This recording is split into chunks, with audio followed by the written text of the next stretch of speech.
ஒரு சின்ன அனௌன்ஸ்மெண்ட் என்ன அப்படின்னு பாத்தீங்கன்னா, பிசிக்கான புதிய வகுப்புகள், அதாவது செப்டம்பர் மாதம் நோட்டிபிகேஷன் வரவிருக்கக்கூடிய பிசிக்கான புதிய வகுப்புகளுக்கான அட்மிஷன்ஸ் தொடங்கி நடந்துட்டு தான் இருக்கு பிப்ரவரி 19 முதல். அதே மாதிரி வரக்கூடிய எஸ்ஐ தேர்வு, நவம்பர் மாதம் வரக்கூடிய எஸ்ஐ தேர்வுக்கு பிப்ரவரி 25 முதல் வந்து புதிய வகுப்புகள் துவங்க இருக்குது. சரிங்களா? சோ இரண்டுக்குமே புதிய புத்தகங்களும் எங்ககிட்ட அவைலபிளா தான் இருக்கு. சோ நீங்க புக்ஸ் வாங்கி படிக்கிறதுனாலும் படிக்கலாம். கரண்ட் அஃபேர்ஸ் ஜிகேக்குமே நோட்ஸ் ரெடி ஆகிட்டே இருக்கு சைட் பை சைடு. அதையுமே நாங்க வந்து உங்களுக்கு விலை ரொம்ப ரொம்ப குறைவு, நீங்க எதிர்பார்க்காத ஒரு விலையில நாங்க தரவிருக்கிறோம். சோ அதையும் நீங்க தாராளமா வாங்கி பர்ச்சேஸ் பண்ணி படிக்க ஆரம்பிச்சிடலாம். சோ இவ்வளவும் உங்களுக்கு முப்படை பயிற்சி மையத்தின் சார்பாக வழங்கவிருக்கிறோம். சோ அது மட்டும் இல்லாம அட்மிஷன்ஸ் 3 கேம்பஸஸ்லயுமே போயிட்டு இருக்கு. நீங்க தாராளமா கான்டாக்ட் நம்பர் தொடர்பு கொண்டு அட்மிஷன்ஸ் நீங்க போட்டுக்கலாம். சரிங்களா? ஹாய் கைஸ், வெல்கம் டு முப்படை ட்ரைனிங் அகாடமி. சோ எல்லாருமே எதிர்பார்த்துட்டு இருக்கக்கூடிய இந்த பிசி ஓவரால் ரிசல்ட் எப்போதுதான் வரும்? நிறையவே கஷ்டப்பட்டுட்டோம். சரிங்களா? இன்னும் கொஞ்சம் காலம் தானே, வெயிட் பண்ணலாம் தானே அப்படின்றதுதான் இந்த வீடியோ. ஸோ வீடியோவை கரெக்டா லிசன் பண்ணுங்க. ஏன்னா நிறைய பேருக்கான ஒரு என்ன ஆறுதலா தான் நான் சொல்ல முடியும் இந்த வார்த்தைகளை. ஏன்னா நமக்கு தான் நிறைய கேசஸும் போயிட்டு இருக்கு ஒரு பக்கம். ஸோ எஸ்ஐ ரிசல்ட்டை நிறுத்தி வச்சுட்டு அது இன்னுமே ரிசல்ட் வந்த மாதிரி காணும். அதுக்குமே நிறைய பேர் வெயிட் பண்ணிட்டு இருக்காங்க. ஸோ பிசி ஓவரால் ரிசல்ட்டுக்காக நிறைய பேர் வெயிட் பண்ணிட்டு இருக்காங்க. ஸோ இது எந்த வகையில சரியா இருக்கும் அப்படின்னு சொல்லிட்டு தான் இந்த வீடியோவை நம்ம பார்க்க போறோம். ஸோ ஃபர்ஸ்ட் வந்து பிசி ரிசல்ட் டிலே ஆகுதுன்னா, பிசி பிசிக்கல் எல்லாமே முடிஞ்சிடுச்சு. சரிங்களா? சோ இந்த பிசிக்கல் எல்லாமே முடிஞ்சதுக்கு அப்புறம் நல்லா வாட்ச் பண்ணி பாருங்க. ரிசல்ட் வந்து விடுறதுக்கு வந்து அவங்க வந்து ஓஎம்ஆர்ல இருக்கக்கூடிய மார்க்ஸ்லாம் உங்களுடைய பிசிக்கல் மார்க்லாம் என்ட்ரி பண்ணி உங்களுடைய ரிட்டர்ன் மார்க்ஸோட சேர்த்துட்டாங்கன்னா, அதை வச்சு அவங்க கட் ஆஃப் என்ன வந்திருக்கு, சோ நமக்கு தேவையான கேண்டிடேட்ஸ் எடுக்கும்போது கடைசி மார்க் யார் வராங்களோ அவங்கள வச்சு கட் ஆஃப் பார்த்துட்டு அவங்க என்ன பண்ணுவாங்க, முடிச்சு விட்டுருவாங்க. இவ்வளவுதான் சார், இவ்வளவுதான் கட் ஆஃப் வந்திருக்கு, இந்த பசங்க மட்டும் எனக்கு தேர்ந்தெடுத்திருக்கேன், இவங்க மட்டும் எனக்கு வேலைக்கு வந்தா போதும் அப்படின்ற மாதிரி சொல்லிடுவாங்க. அடுத்து மெடிக்கல் அந்த ப்ராசஸ் எல்லாம் போயிடும். சோ மேக்ஸிமம் ஓஎம்ஆர் மார்க்ஸ் எல்லாம் என்ட்ரி ஆயிட்டு இந்த நேரத்துக்கு உங்களுடைய ரிட்டர்ன் எக்ஸாம் மார்க்கோட என்ன ஆயிட்டு இருக்கும் பாத்தீங்கன்னா, ஜாயிண்ட் ஆயிட்டு உன்னோட ஓவரால் மார்க் என்ன அப்படின்றது டேலி ஆயிட்டு அங்க முடிஞ்சிட்டு இருக்கும். எல்லா ப்ராசஸுமே கிட்டத்தட்ட ஓவர் ஆயிட்டு இருக்கும். அவங்க இப்பயும் டிலே பண்றதுக்கான ஒரு ரீசன் மேபி இந்த வீக் அல்லது அடுத்த வீக்ல ரிசல்ட் வருவதற்கான பாசிபிலிட்டிஸ் இருக்கு. ஆனா அதுக்கு முன்னாடி ஒரு கேஸுமே போயிட்டு இருக்குன்ற நிலவரம் வந்து உங்களுக்கு தெரிஞ்சிருக்கும்.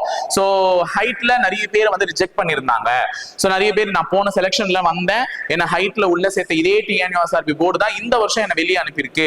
நான் ஹைட்ல வெளியில வரலன்றது ஃபர்ஸ்ட் சான்ஸ். உள்ள போனோடனே ஹைட்டை மெஷர் பண்ணி நீ வெளியே வரலன்னு அனுப்பிடல. சோ எந்த சென்டர்ல யாருக்கு எப்படி நடந்துச்சோ அதை நம்ம வந்து இன்னுமே டீடைலாவும் பேச முடியாது. சோ அவங்க வெளியெல்லாம் அனுப்பிட்டாங்க. சோ ஃபர்ஸ்ட் செக்கிங்ல யாரையும் அனுப்பல, சூப்பர் செக்னு சொல்லிட்டு அதுக்கப்புறம் பண்ணிட்டு எஸ்பி தலைமையிலையும் பண்ணிட்டு அதுலயும் கரெக்டா இல்லைன்னா தான் வெளியே அனுப்பியிருக்காங்க. ஆனா நோட்டிபிகேஷன்ல 2 முரண்பாடுகள் இருக்கு. இதுக்கு முன்னாடி கடந்த நோட்டிபிகேஷன்ல நான் ஆல்ரெடி சொன்னதுதான், ஹைட் 169.5 இருந்தா கூட உன்னை 117 கன்சிடர் பண்ணி உள்ள சேர்த்துட்டு இருந்த காலம் தான் போன நோட்டிபிகேஷன் வரையும். ஆனா இந்த நோட்டிபிகேஷன்ல ஒரு சின்ன திருத்தம் பண்ணியிருந்தாங்கல்ல, 169.8 above வந்தா மட்டும்தான் உன்னை 117 கன்சிடர் பண்ணுவோம், அதுக்கு கீழே வந்தா 165 அப்படின்னு கன்சிடர் 169.5 கன்சிடர் பண்ணி உன்னை வெளியே எடுத்துருவோம் அப்படின்ற மாதிரியும் சொல்லியிருந்தாங்க. சோ நம்ம அதை யாருமே வந்து பொருட்படுத்தல. அதுல மேபி அந்த 169.6 169.7 வந்தவங்க மேபி அது நடந்திருக்கலாமோ அப்படின்றதுதான் எங்களுடைய யூகம். போன செலக்ஷன்ல அவங்க போயிருந்தாங்கன்னா அவங்கள 117 கன்சிடர் பண்ணி பிசிக்கலுக்கு விட்டுருக்கலாம். இந்த செலக்ஷன் அவங்க போயிருந்தாங்கன்னா, ஏன்னா எனக்கு இன்ஸ்டாகிராம்லயே இது ஒரு பொண்ணு கேட்டிருந்தாங்க, ஒரு பையன் கேட்டிருந்தாங்க. சோ இந்த மாதிரி இருக்கும்பொழுது இது இருந்திருக்க வாய்ப்பு இருக்குமோன்றதுதான் எங்களுடைய யூகம். சோ அவங்களும் அவங்களுடைய கேஸை பொறுத்து போட்டிருக்காங்க.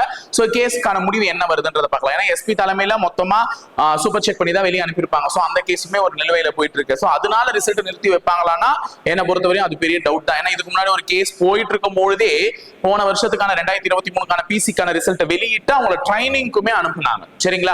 சோ அதுக்கு எந்த இடத்துலயுமே ஸ்டே கொடுக்கல அந்த பிசி ரிசல்ட்டுக்கானது. சோ அதுவுமே இந்த ரிசல்ட்ல ஃபார்வர்ட் ஆச்சுன்னா நல்லாவே இருக்கும். கண்டிப்பா நிறைய பேர் எதிர்பார்த்துட்டு இருக்குது. ஏன்னா நிறைய கஷ்டப்பட்டுட்டீங்க, நிறைய இந்த வேலையவே வந்து நிறைய பேர் என்ன பண்ணிட்டு இருக்கீங்க, இதுதான் எங்களுக்கு ரொம்ப முக்கியம், இந்த வேலை இல்லைன்னா அடுத்து என்னன்னே தெரியாத அளவுக்குலாம் சில பேர்லாம் இந்த வேலைக்கு அவ்வளவு முயற்சி கொடுத்து நல்லா கஷ்டப்பட்டு உழைச்சு அதுக்கான முயற்சியை கொடுத்துருக்கீங்க. சோ இன்னும் கொஞ்சம் காலம் தான் அந்த கஷ்டம் எல்லாம். சோ கண்டிப்பா இந்த வேலை உனக்கு கிடைக்கும்ன்ற ஒரு நம்பிக்கையோட இருக்கல்ல. சோ அதை எதிர்பார்த்து காத்துட்டு இருக்கிறதுல, ஏன்னா கடைசி காலம் அதாவது கிளைமேக்ஸ் நெருங்கும் போது நிறைய கஷ்டம் இருக்குங்க. அந்த கஷ்டத்தை கொடுத்துதான் கிளைமேக்ஸ் வந்து சுபம் போட்டு முடிப்பாங்க. அப்ப கிளைமேக்ஸ் நெருங்கிட்டு இருக்குன்னு அர்த்தம். ஓகேவா? சோ நீ இன்னுமே கஷ்டப்படுறனா நல்லா தெரிஞ்சுக்கோ, உனக்கான நல்ல கிளைமேக்ஸ், சுபம் எண்ட் கார்டு போடுற கிளைமேக்ஸ் வந்துகிட்டு இருக்கு. சோ கண்டிப்பா இது உனக்கு சக்சஸா கொடுக்கும். சரிங்களா? இன்னும் கொஞ்சம் காலம் தான். மேபி இந்த வாரத்துல ரிசல்ட் வெளிவரதுக்கு வாய்ப்பு இருக்கு. நம்ம சொல்ற நேரம் இன்னைக்கே கூட வெளிவந்தா கூட நல்லதுதான்.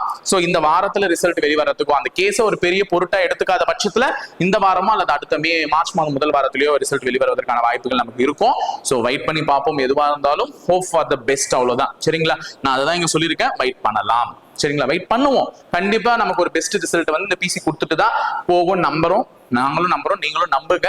கண்டிப்பா ஓவரால் ரிசல்ட்க்கு எக்ஸ்பெக்ட் பண்ணிட்டு இருக்கக்கூடிய எல்லா கேண்டிடேட்ஸுமே கொஞ்சம் மைண்ட ஃப்ரீயா விட்டுட்டு தைரியமா வெயிட் பண்ணுங்க, கண்டிப்பா நமக்கு ரிசல்ட் வந்துடும். ஓகேங்களா? சோ வெயிட் பண்ணுங்க, இணைந்திருங்கள், தொடர்ந்து பயணிப்போம் முப்படை பயிற்சி மையத்துடன். நன்றி, வணக்கம்.